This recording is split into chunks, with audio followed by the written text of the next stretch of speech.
Bonjour à tous, dans cette capsule vidéo, nous allons nous intéresser aux contenances.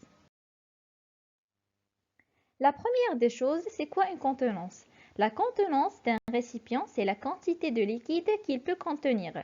Voici donc des récipients. Alors les verres sont des récipients, la carafe est un récipient, les bouteilles, les bidons, les bols, ce sont aussi des récipients.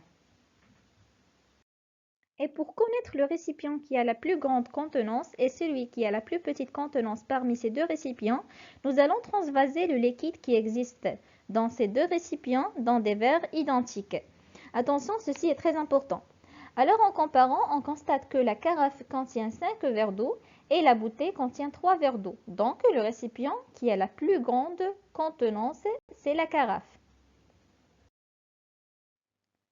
Comme nous pouvons comparer la contenance de plusieurs récipients identiques, là c'est beaucoup plus facile. Nous allons comparer les niveaux des trois verres. En comparant, on constate que le niveau du verre B est le plus haut.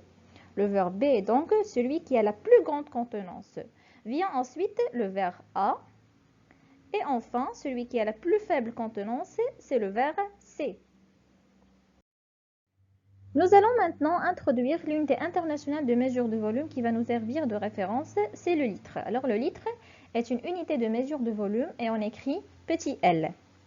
Par exemple, pour savoir le volume d'eau qui existe dans ce récipient, on doit d'abord le transvaser dans un verre doseur ou un récipient gradué. Puis il suffit de lire le volume d'eau en face de la graduation. Dans ce cas, c'est 1 litre. Et puis voilà, je vous remercie pour votre attention et à très bientôt. Au revoir.